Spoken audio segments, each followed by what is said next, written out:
কি বলেছে, এক ব্যক্তি তার আয়ের 1/5 ব্যাংকে জমা রাখো, বাকি আয়ের 4/5 সংসার খরচ করেন, বাকি 400 টাকা শিক্ষার জন্য খরচ করেন। তাহলে এখানে যেহেতু নিচে আমাদের 5 আছে, আমাদের টোটাল সংখ্যাটা এমন ধরতে হবে যাতে 5 দিয়ে ভাগ যায়। আমরা ধরলাম কত, 500।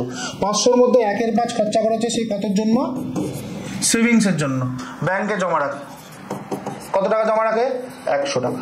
তাহলে রিমেনিং কত, 500 থেকে 100 বাদ দিলে 400 টাকা। এই 400-র মধ্যে 4/5 খরচা করেছে কিসের জন্য, ফ্যামিলি এক্সপেন্স। তাহলে এখানে কত হয়ে গেল, 80, মানে 320 টাকা। তাহলে 400 ছিল, তার মধ্যে 320 খরচা করেছে।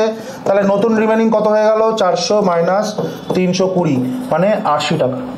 এই 80টা অঙ্কে কত বলে দিয়েছে, 80টা অঙ্কে বলে দিয়েছে 400 টাকা। তাহলে টোটাল আমরা কত ধরেছিলাম, 500। তাহলে 500 মানে কত হয়ে যাবে, 5 গুণ, তাহলে এখানে 2500 টাকা। টোটাল ইনকাম তার কত ছিল, 2500 টাকা।